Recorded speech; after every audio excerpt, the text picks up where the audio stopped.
Hey guys, welcome back. In the previous video, we set up most of our prep work. We set up and created several characters, our folder structure, all the assets that we will need, most of the assets that we will need for our project. So we've got a lot of our heavy lifting out of the way. Up next, we're going to start working on the game info instance, which will set up our front end and handle the main menu, as well as some of the other settings like launching the lobbies and things like that. So let's go ahead and continue. Let's go ahead and go to the blueprints. All levels, open up the game info instance. Let's go ahead and double click, open that up. And we should have a fresh graph here. So let's go ahead and start working inside of the graph. Let's right click in the graph and let's create a custom event. So custom event. Custom event. Custom event is going to be called show main menu.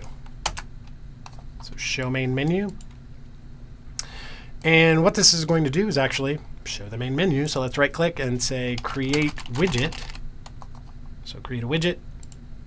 The widget we are going to be creating is the main menu. So go ahead and select that.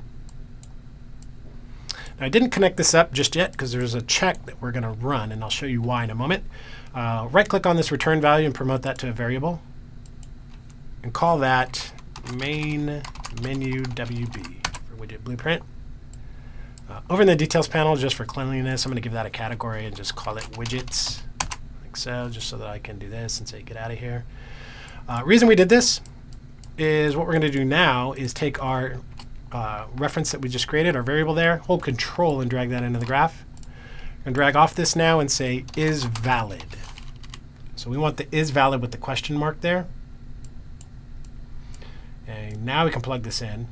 And what we are essentially going to do is say, has this widget already been created? If it has, all we're going to do is add it to the viewport.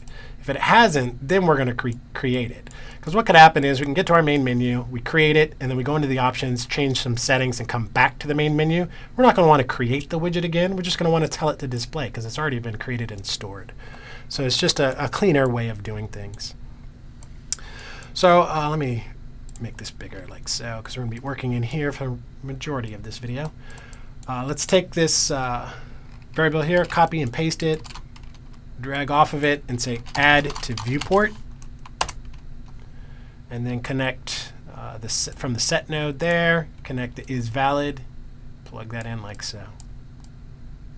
Okay. And it's asking for an owning player here. We can right click and say get player controller. And we can use that. There's a bit of misconception about the player index and how that relates to multiplayer. In a local multiplayer, you'll want to use the player index to define different players. For a internet play, you won't have to worry about the player controller player index because all players are essentially player index 0. So even clients are index 0. So you won't have to worry about this for internet play. It's only really local, like couch co-op games, that you have to use the player index. So with that, let's drag off the return value. What we want to do last is show mouse cursor. So set show mouse cursor. Go and select that. Let's plug that in at the end. And let's make sure that it is checked. So we're showing the mouse cursor at this point. So I'm going to add a comment around this. Select it all and hit C and say show main menu and enable mouse cursor. So it's a good habit to do comments just to remind you what everything does. Totally optional, up to you. Okay, let's go ahead and create another custom event. We're going to do something very similar now for the remainder of our front end options. So let's right click, custom event. This custom event is going to be called show host menu. So from the main menu, the player chooses to host a game. We now need to show the host menu. So for this, we'll right click, create a widget, just like we did before. Click drop down, host menu is what we're going to be showing here. So I can drag off this, get player controller, and let's promote this to a variable, which we'll call the host menu WB. And let's also put that in that widgets category, just so that we can hide it. Let's control drag it in, not rename it, but control drag it in. drag off of it is valid.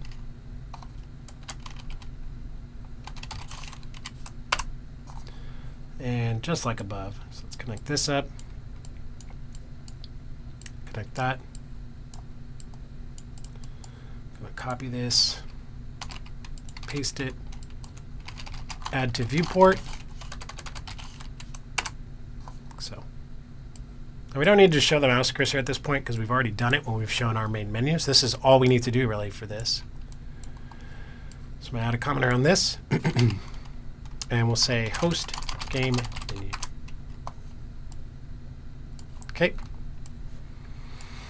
Up next, let's do the server menu. Let's go ahead and do that. So I'm going to right-click, custom event, add a custom event. This is show server menu. And for this, we will create a widget. Right-click, create widget. It's going to be the server menu. Connect that up. I'm just going to copy this, paste it. For this, we're not going to promote it to a variable because we're going to create this and refresh it each time we call this server menu. So we're just going to create it each time for this. So we can add it directly to viewport here. So I'm just going to say add to viewport. Add a comment around that. Say shows the server menu. I'll say created each time it's called. Okay. Let's go into the options menu now. So we're kind of working our way down the main menu. So let's right-click, custom event, show options menu. And let's go ahead and right-click, create widget. This drop-down, options menu. For this one, we will store that as a variable. So I'm going to right-click on this pin here, promote to variable called options menu, WB. Just so it's consistent like the other ones. Put it in the widgets. There we go. We'll control and drag that in. Drag off of it is valid. Put that in. A little bit tedious, but we're almost done, and it's a lot cleaner way of doing things. I'm going to copy this, paste that, plug that in, like so. Let's copy our options, paste that, add to viewport. Let's plug that in, plug that in. Okay, let's add a comment around this. Shows the options menu. Okay. Up next, what we need to do is, so we've done, if we scroll up a little bit, we've shown the host menu. The host menu is on screen. The host defines the characteristics of the server that they're going to create. What happens next after they choose to proceed from the host menu? Well, we're going to launch our lobby at that point. So we're going to create a custom event to handle that. So I'm going to right-click and say custom event. I'm going to put it next to this host menu as well. So let's call this launch lobby. Now launch lobby is going to have some additional pins on it that are going to come from our host menu. So when the host enters the server name, defines the number of players, whether it's LAN or internet, we're going to have to pass that through. So I'm going to add some inputs here for this. And the first one's going to be an integer. Second one's going to be a Boolean. That's fine. The last one's going to be text. So the first one up here, this is going to be called the number of players. Second one here is going to be enable LAN question mark. Are we doing internet or LAN play? And the last one is going to be server name. So the name of the server that we want to pass through. Okay. What we're going to do now is promote this and this to variables that are replicated. And replicated is, if you've seen some of the videos out there, it allows information to be passed from the server replicated and I hate to use the name in the definition, but it's the best way to put it, passes the information from the server to the client. A client has its own version of that variable, while the server has the authority over it and has a version as well. So to do this, it's actually very simple. We can right-click on this property or pin here, promote that to a variable. We're going to call that max players. And over in the details panel, let's put this in a category. We'll call this server settings. We don't want to put it in the widgets category, so we'll say server settings, like so. Replication, there's an option right there. Should this variable be replicated over the network? And some of you have probably already experimented with these if you're watching this video series. I'm guessing you have an idea of what replication is. So if not, there's a bunch of how-tos as well explaining this a little bit better. So let's continue. There's replicated, and then there's rep notify.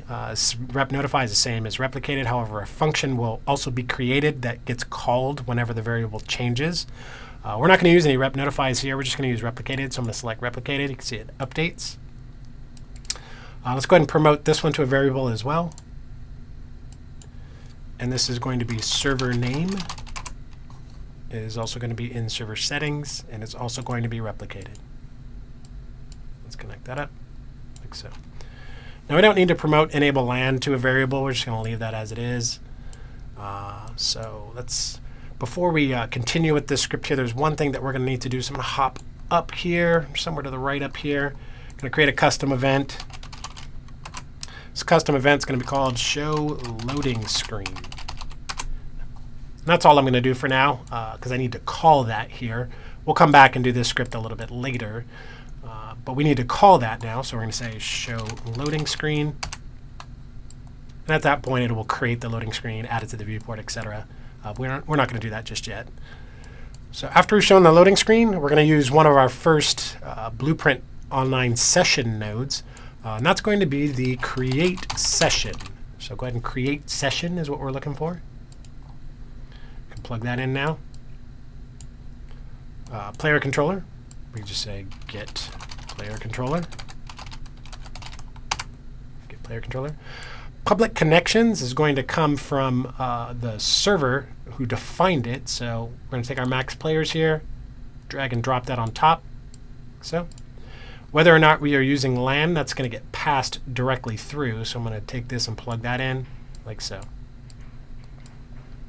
Now this node is latent, which is indicated by this little clock icon up here. It means it's going to keep trying to do this over and over again. So we're only worried about the success or the failure.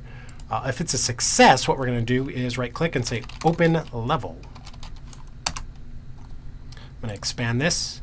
And the level name that we're going to be opening is the lobby. So we're just going to say Lobby.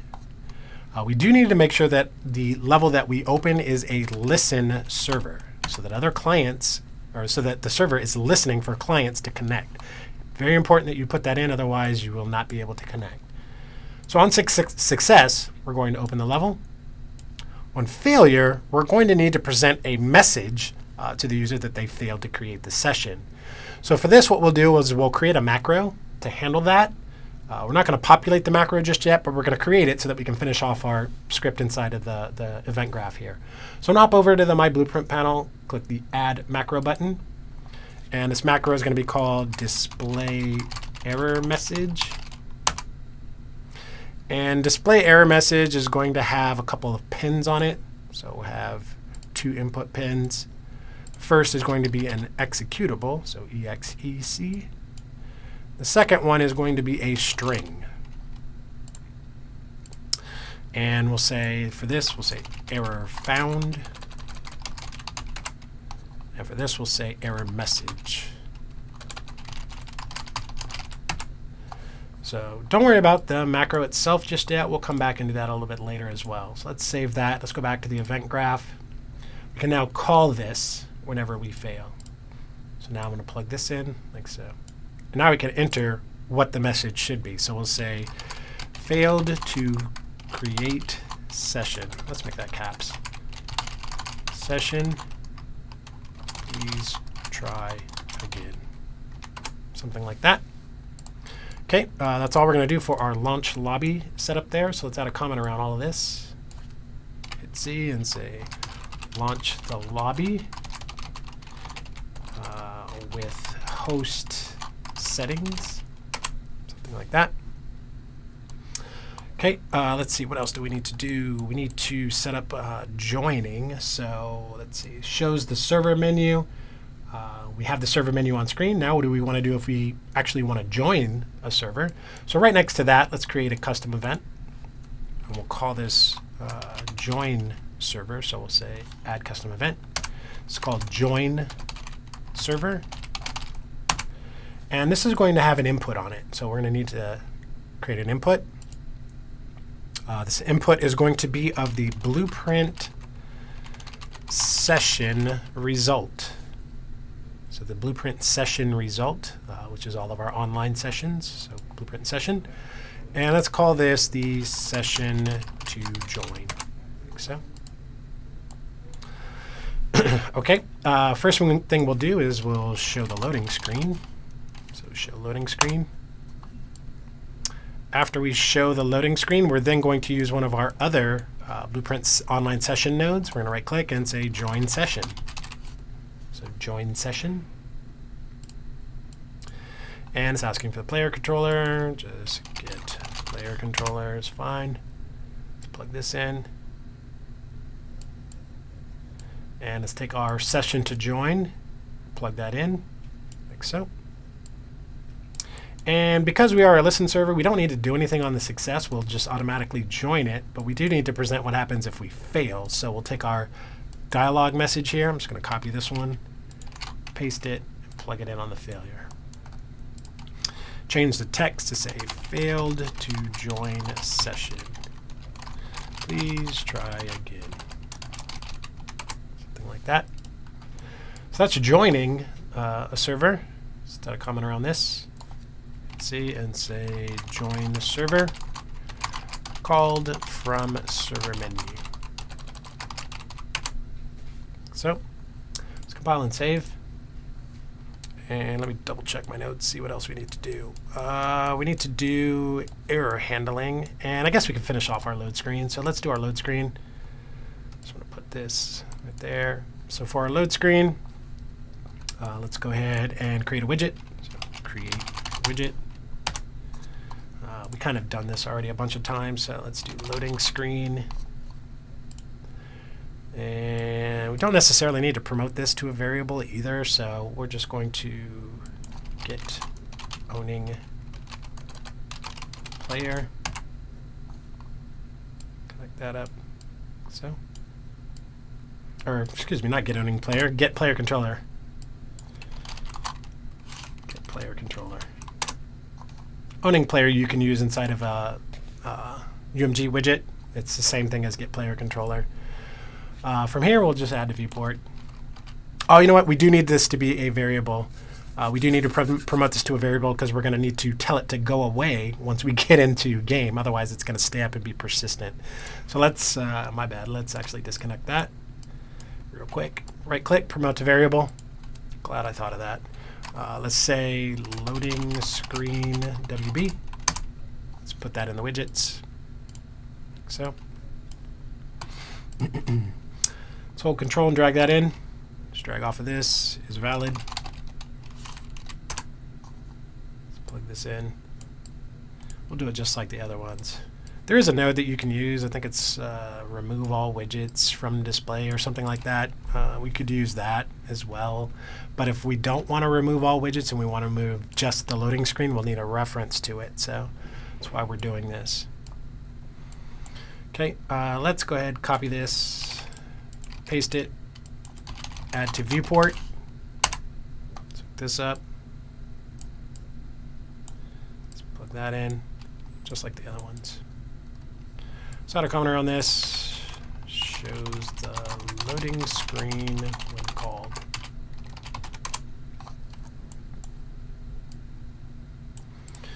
Okay, we're just about done. A couple more things that we'll do before we wrap this video.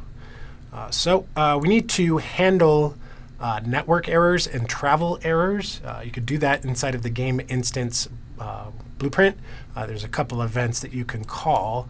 So the first, over here to the right, I'm going to say, let's start out with our event network error. So event network error. So opportunity for blueprints to handle network errors. Thank you. Event network error. It's asking for the failure type and is server. For the failure type, it's going to tell us what type of failure we had. We need to pass that through our macro to give us the appropriate message. So what we'll do is we'll create a couple functions to handle that. So let's create some functions. Create a function. We'll call this net error to string. And we'll create another function called travel error to string, just because we're going to need that in a little bit. So for the net error to string, let's add some inputs on it and outputs. So we'll add an input. First, the input is going to be the eNetwork failure. So eNetwork failure. And we'll call this failure type.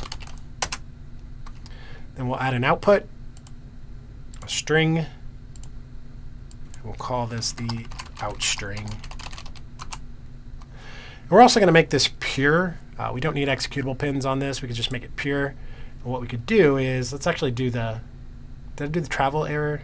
Did I do that on travel error? I sure did, didn't I? Net error to string. I want to make sure I got the right ones. And then travel error. Oh, I'm looking at the travel error. That's why. I was like, why is it? My graph says travel error, but I was on the net error to string. I was like, I'm doing the wrong one. All right, so yeah, net error to string is good. Let's do the same thing for the travel error. Create an input. It's going to have an out string. And for this one, we can click this drop down now and say e-travel failure. So e-travel failure. And this is failure type. So just double checking e-travel for this one, and for this one, e-network. Okay, I'm not going to do each of these functions right now. I just wanted to create those so that we can call them here. For the travel error, let's also make sure that it is pure as well. So both of those should be pure, which they are. Okay, so we have our eNetwork error event, which gets called whenever there is a network error. What we can do now is drag off of this and say net error to string. So net error to string is going to call our function and spit out a string for us, which we can then pass through our macro and give us the correct string that we should be displaying. Now it's asking is server. We're going to hold B and left click to create a branch, plug in the condition, plug in this, and plug in this. You could come back and do a separate message for servers if it's the server, but we're going to leave this like this for now. Maybe we'll do that towards the end of this video series, but we can leave it like this for now. Okay, let's add a comment around this. Hit C and say handle network errors and display message. In fact, you know what? I'm going to do this. I'm going to plug in the true here as well.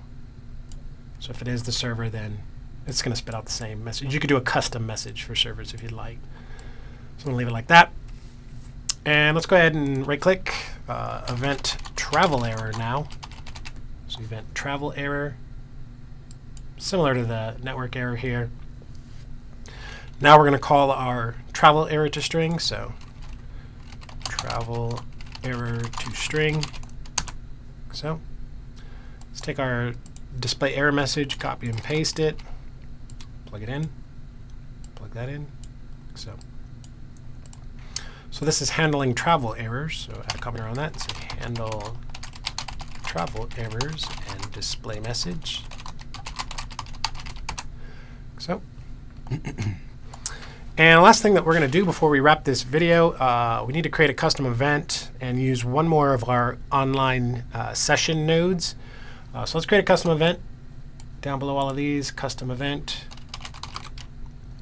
This custom event is going to be called the destroy session caller. And it's going to need an input. And the input is going to be of the player controller type. And it's going to be reference. So player controller reference, and we'll say player controller is fine. And now what we can do is right click and say destroy session. So destroy session is what we're looking for. So now we can connect this up, and we can connect that up. And we don't need to do anything else here. What we are essentially doing is whenever we leave, say we're in the lobby and we return to the main menu, we need to destroy that session that we were in so that we can join new sessions down the road. So we need to have a way to call that through script to destroy the session. So let's add a comment around this and say destroy session when called.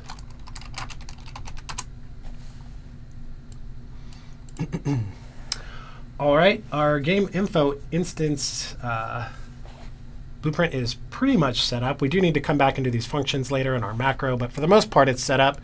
I think we're good here. Let's compile and save. And there's one last thing that we need to do. Let's go ahead and dock that up there for now.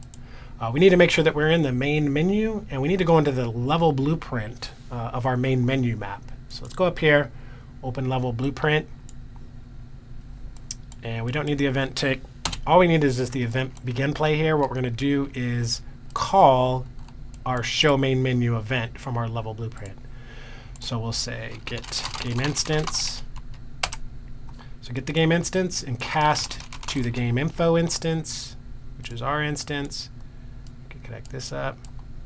So now we can drag off of this and say show main menu. So now it will show the main menu whenever we start up our game.